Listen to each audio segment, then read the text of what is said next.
Lawrence Ferlinghetti.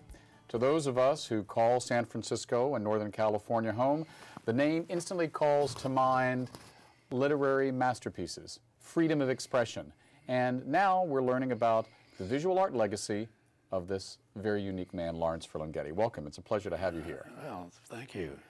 What did it feel like when you walked in the Sonoma Valley Museum of Art for the first time and saw the whole show up? Well, I saw my whole life stretched out there, starting with my first girlfriend, which was in a painting called The Birds. And there's quite a few sea paintings, because I was at sea 4.5 years in the Navy during the Second World War. Yeah, one of the things that I noticed, because the curator is a mutual friend of ours, Diane Roby, that as someone who also spent a couple of years at sea, to hear you describe yourself as a man of the sea, that resonated with me. Well, I don't know whether I ever used that term myself, but it was true. I naturally took to the sea. I just loved being on the sea. I was on wooden sub chasers most of the war, and there was no saluting. You're rolling too much to salute. You're hanging on instead. And when I got to be a skipper of a sub chaser, I was like, it's my own private yacht. Yeah. Of course, there was a war going on, and I was on the North Atlantic convoy, for instance, New York to Murmansk, and one convoy, 125 ships left New York, and only 76 made it to Murmansk. But we didn't go all the way. We were too small to go all. We peeled off in Ireland. But I saw a lot of troop ships and tankers blown thousands of feet into the air. What was that like as a young man to suddenly be at war and be there in the middle of that vastness that is the Atlantic Ocean and know that there were people dying around you and that it could be you next? Well, everybody on board the subchaser was under 30 except the old machinist mate. We were so young and didn't know it. When you're young, you don't know it. Yeah, exactly. What is it they say, youth is wasted on the young? Yeah. Now, and so my executive officer was a lawyer already, even though he was only 22 years old. And he'd never been on ships before. And I'd been on New England fishing boats a lot. And these were wooden craft. The subchaser I was on, they were called SCs, subchasers, and 110-foot wooden ships, known as the Splinter Fleet. There's several books that have come out about it since then. But these are the ones, when I meet someone who's been in the Navy in the war and was on one of the big ships, like a battleship or a aircraft carrier, I'd say, well, we were the ones out there, that little tiny dot that was bobbing around on the horizon and the anti-submarine screen around you big ships. Well, it was because of the splinter boats. I mean, you were protecting the large carriers and the battleships. Now, when you got to D-Day, and you've spoken very eloquently about being at Normandy Beach, were you aware that you were part of what was going to be an iconic moment in world history? I mean, there was no doubt about it. We left Plymouth at 3 in the morning, and ships came out of every little port in England and all streamed toward this one point at dawn off the Normandy beaches. And as dawn came up, looking behind us, I could see this forest of masts rising up out of the sea, all the ships converging to this one point. And fair stood the wind for France. Yes. And how did that experience shape the artist that you are? And not just your poetry, but the visual art we see in this exhibit at Sonoma Valley Museum of Art, Cross-Pollination. I don't know, it just seemed natural to... The sea was... easy to paint in a way. Even though I never equaled William W.J. Turner was the master I admired most as far as Maritime paintings. Maritime painting. He was the greatest. And something that you have in common with him is not a lot of use of blue. I mean, I've been around the world by ship, and you and I both know that people who don't go to sea think it's blue, it's black, it's gray, it's white, it's... Steel gray. Did it ever strike you as a dangerous place? Because when you paint it and when you write about it, it's a poetic place. Well, aside from the war, the sea is a monster, and it can turn against you at any time. Any seaman, anyone that's been to sea a long time will tell you that the sea is a monster, and it may look good 1 hour, and the next hour it's drowning you.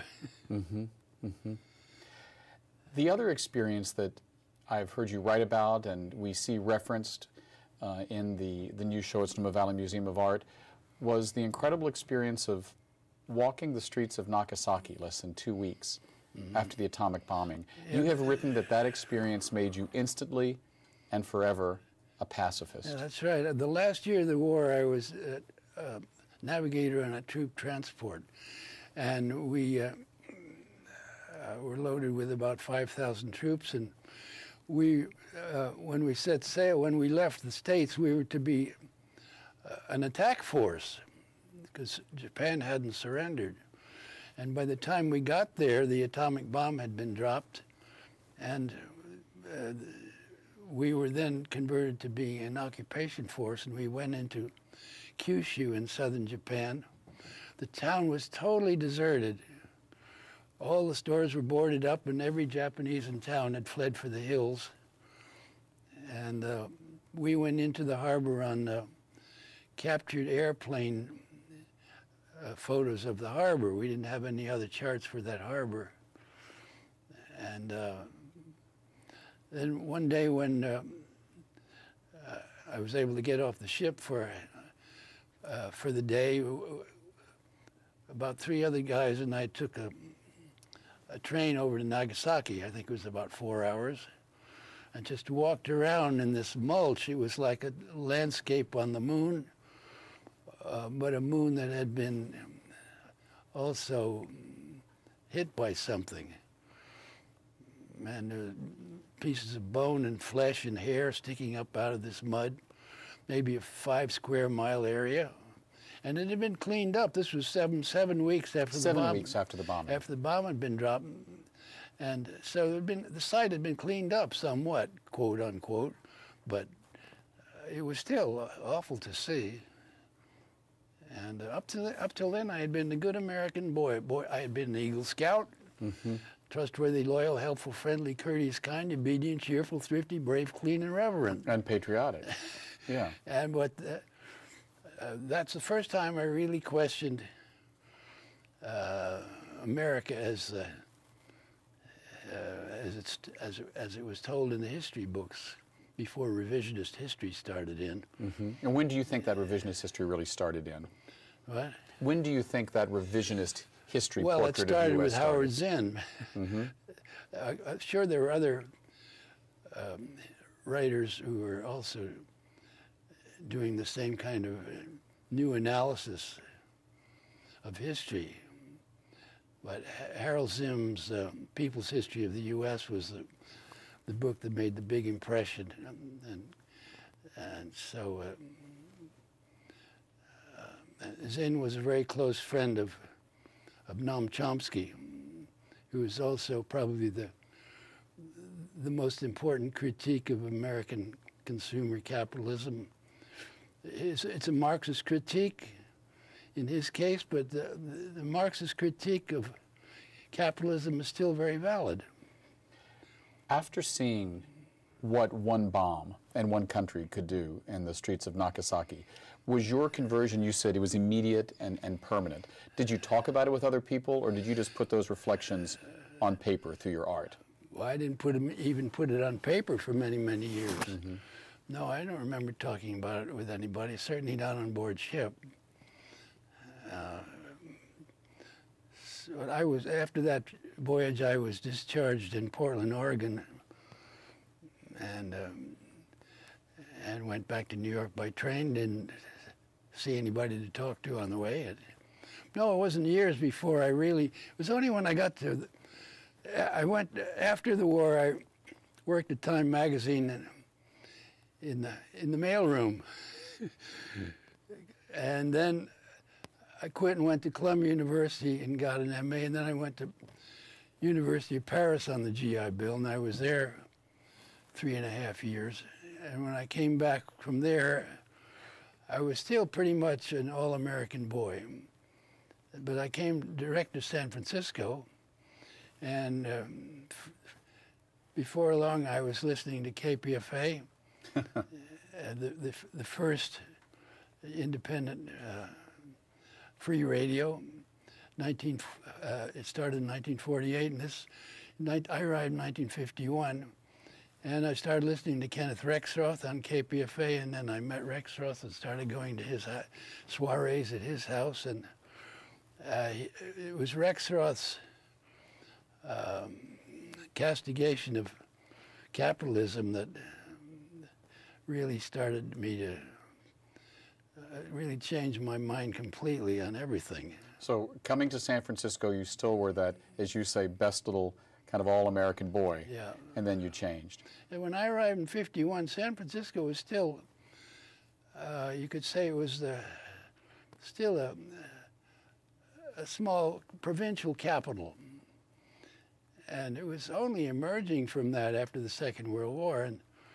And when I walked up Market Street with this, I came overland by train and then ferry to the ferry building.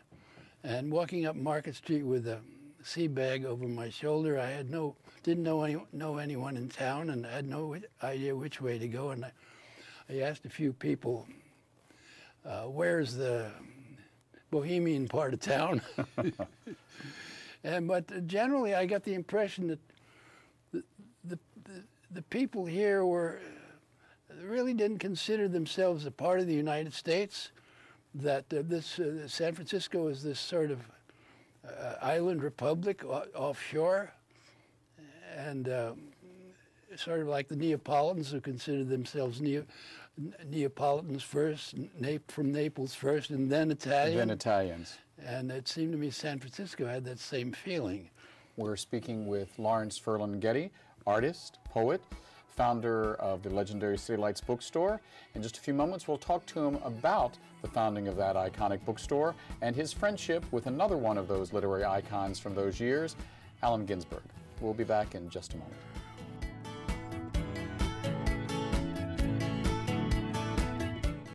There are two new ladies in town. They're sophisticated. They're glamorous. They're Lady Brain. Every Saturday night at 10 p.m. on Comcast Hometown Network, Channel 104.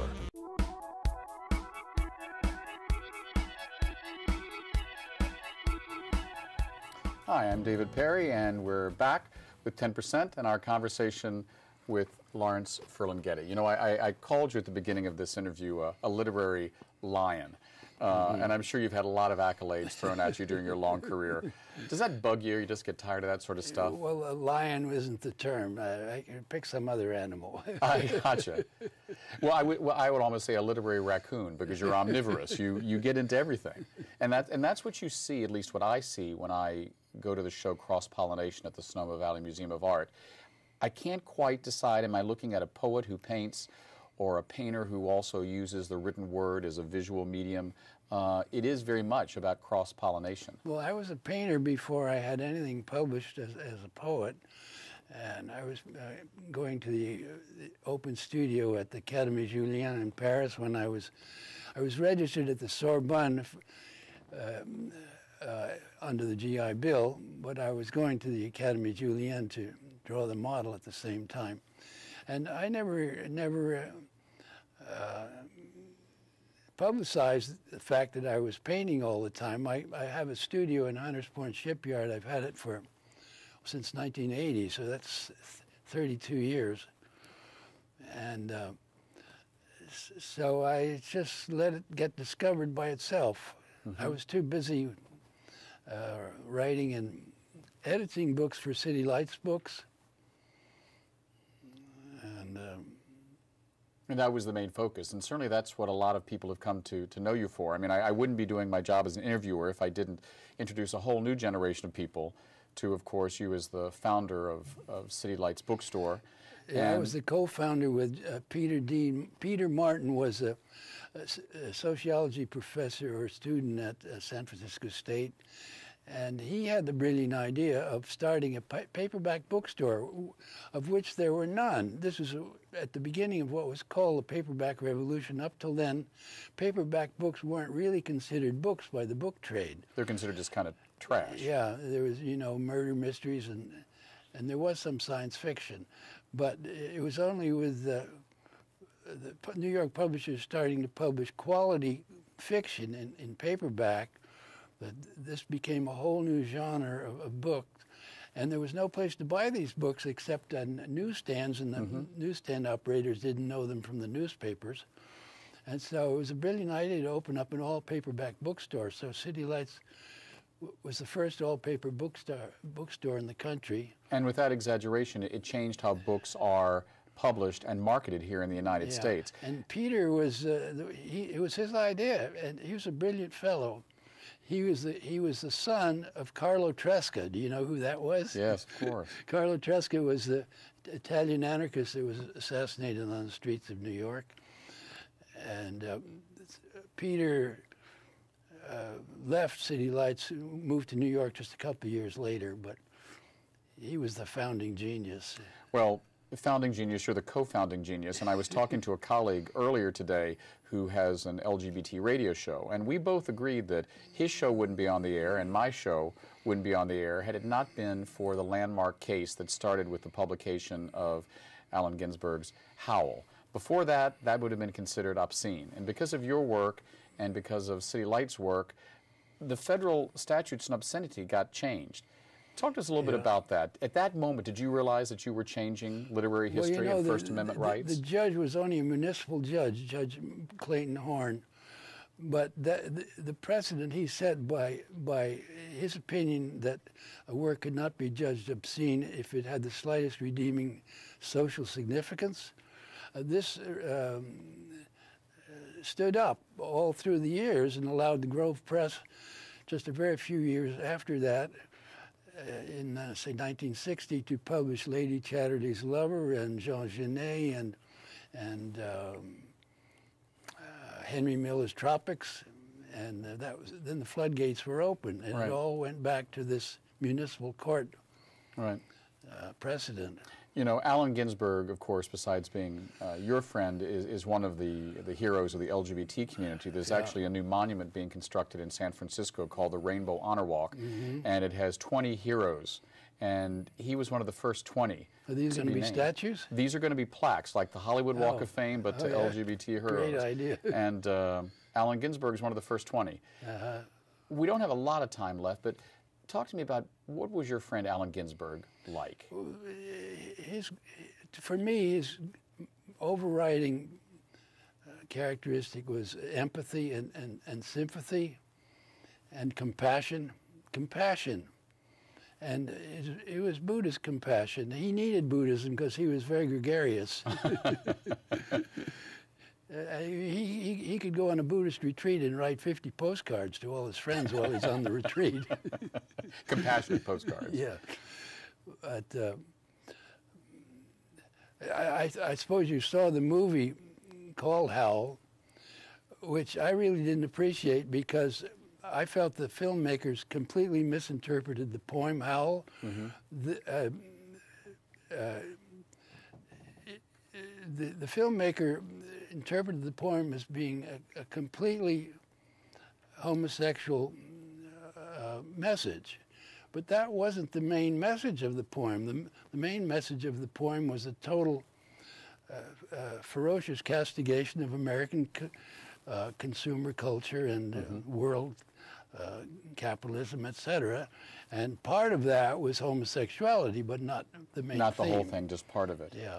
Do you see, with this current political environment, with a president who many would describe as progressive or liberal, do you think we are getting back to what we were supposed, what the founders of this country meant for America to be, or do you think we still are in this rabid capitalistic society? We're very much in a rabid capitalist society, and every day the Republicans in Congress are proving it. Do you think that Obama is part of the solution or is still part of the problem?